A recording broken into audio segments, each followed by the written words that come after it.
welcome back. Peace to the gods. I'm currently out here in nature. I'm starting my rising walks again. I feel like it's so important, like almost as soon as you wake up, to just get out in nature, get some of that oxygen, get by these trees, breathe, ground yourself. Number one step to healing is solitude. But this is so beautiful. This is so beautiful. And it just had me thinking that sometimes, especially as a chosen one, sometimes you have to do things alone.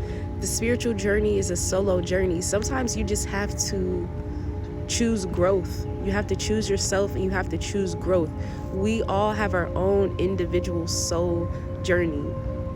Unfortunately, we can't take anybody with us. We are all on our own journeys. It's up to every single one of us to do the work. You can give somebody the knowledge, the information, but you cannot force them to apply the knowledge to their life. You cannot force them to embody the knowledge. That is my goal, to share, to embody the knowledge as much as I can. But sometimes reflection, chosen one, sometimes you just gotta do it alone. Sometimes this is what self-love looks like. It's just trusting the universe, trusting in the universe. It's just so beautiful. It's so beautiful being out here in nature. It just makes me feel one. It makes me feel whole. Nothing can compare to the feeling of just being.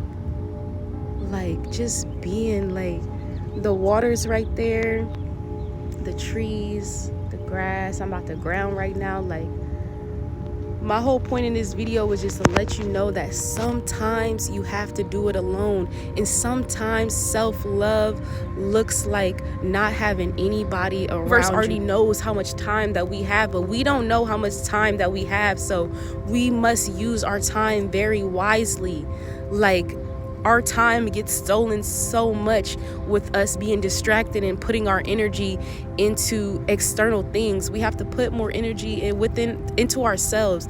You have to put more energy into self, into loving self.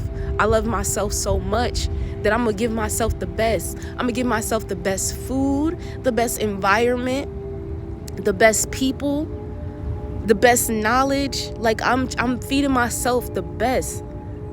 Information. I'm feeding myself the best.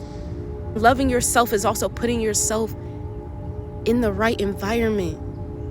It's time for action. Reflection is time for action. Babylon is extremely toxic.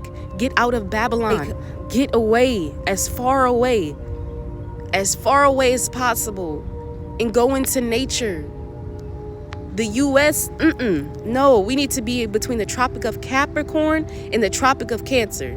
We need to be as close to the equator as possible, getting them light codes from the sun, eating naturally organic food from our environment. That is where we need to be.